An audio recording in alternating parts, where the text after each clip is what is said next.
BRS అధినేత తెలంగాణ తొలి ముఖ్యమంత్రి కేసీఆర్ అధ్యక్షతన పార్టీ రాష్ట్ర కార్యవర్గం బీఆర్ఎస్ ఎల్పీ సమావేశం తెలంగాణ భవన్లో జరగనుంది. సమావేశానికి ఎమ్మెల్యేలు, ఎమ్మెల్సీలు, ఎంపీలు, రాష్ట్ర కార్యవర్గ సభ్యులు, ముఖ్య నేతలు హాజరు కానున్నారు. తెలంగాణ వ్యవసాయ, రైతాంగ, ప్రజా వ్యతిరేక విధానాలు సహా పలు కీలక అంశాలపై పార్టీ నేతలతో కేసీఆర్ చర్చలు, నిర్ణయాలు తీసుకుంటారని భావిస్తున్నారు.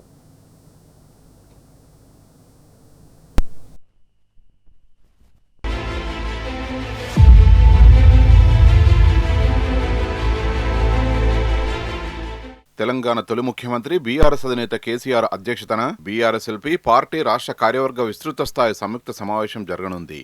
పార్టీ కేంద్ర కార్యాలయం తెలంగాణ భవన్లో మధ్యాహ్నం 2 గంటలకు మీటింగ్ ప్రారంభమవుతుంది. పాలమూరు రంగారెడ్డి ఎత్తిపోతల పథకానికి నీటి కేటాయింపుల్ని తగ్గిస్తూ కేంద్ర, రాష్ట్ర ప్రభుత్వాలు అనుసరిస్తున్న తెలంగాణ వ్యవసాయ, రైతాంగ, ప్రజా వ్యతిరేక విధానాలపై క్షేత్రస్థాయిలో పోరాటాలు నిర్మించాలని, తెలంగాణ సాగునీటి కోసం మరో జలసాధన ఉద్యమం తప్పదని కేసీఆర్ భావిస్తున్నారు. 10 ఏళ్ల బీఆర్ఎస్ ప్రభుత్వం నిర్మించిన వ్యవసాయాభివృద్ధికి తోడ్పడుతున్న పలు సాగునీటి రంగ ప్రాజెక్టుల్ని నిర్వీర్యం చేయాలనే కాంగ్రెస్ ప్రభుత్వ కుట్రల్ని ప్రజాక్షేత్రంలో తిప్పికొట్టేందుకు వ్యూహరచన చేస్తున్నారు. పలు ప్రజా సమస్యలు, కీలక అంశాలపై పార్టీ నేతలతో కేసీఆర్ చర్చలు, నిర్ణయాలు తీసుకుంటారని భావిస్తున్నారు. కాంగ్రెస్, బీజేపీపై జంగు సైరన్ మోగించడానికి ఆదివారం సమావేశం వేదిక కానున్నట్టు తెలుస్తున్నది.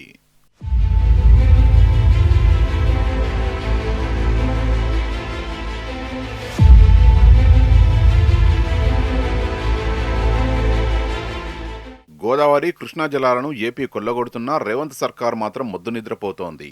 ఏపీ జలదోపిడీని అడ్డుకునే విషయంలో కాంగ్రెస్ ప్రభుత్వం ఘోరంగా విఫలమైంది. ఈ నేపథ్యంలో తెలంగాణ ప్రజలు రైతాంగ సాగునీటి హక్కుల్ని కాపాడుకోవడానికి మరో ప్రజా ఉద్యమం తప్పదని బీఆర్ఎస్ అధినేత కేసీఆర్ భావిస్తున్నారు. అందులో భాగంగానే తదుపరి నిర్మించబోయే తెలంగాణ ప్రజా ఉద్యమాలకు సంబంధించి పార్టీ విస్తృత స్థాయి సమావేశంలో లోతుగా చర్చ జరగనుంది.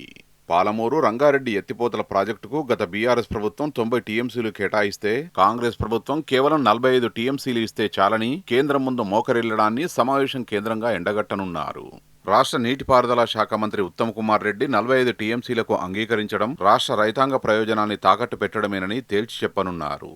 కాంగ్రెస్ ప్రభుత్వ వైఖరితో రాష్ట్రానికి తీవ్రమైన అన్యాయం జరుగుతోందన్న విషయాన్ని ప్రజల్లో బలంగా తీసుకెళ్లేలా పార్టీ శ్రేణులకు దిశానిర్దేశం చేయనున్నారు. పాలమూరు, రంగారెడ్డి, నల్లగొండ ప్రజలు రైతాంగ ప్రయోజనాలు దెబ్బతింటున్న నేపథ్యంలో కాంగ్రెస్, బీజేపీ ఎంపీల తీరును ఎండగట్టనున్నారు.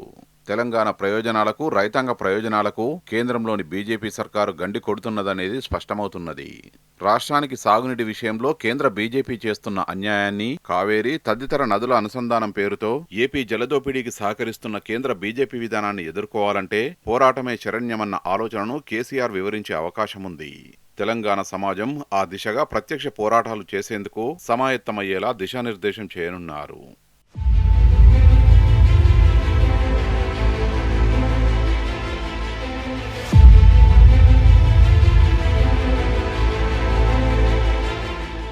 రెండేళ్లు గడిచినా రైతాంగ ప్రయోజనాల్ని నిర్లక్ష్యం చేస్తున్న కాంగ్రెస్ ప్రభుత్వంపై పోరాట ప్రణాళికను సమావేశం వేదికపై ఆవిష్కరిస్తారని భావిస్తున్నారు.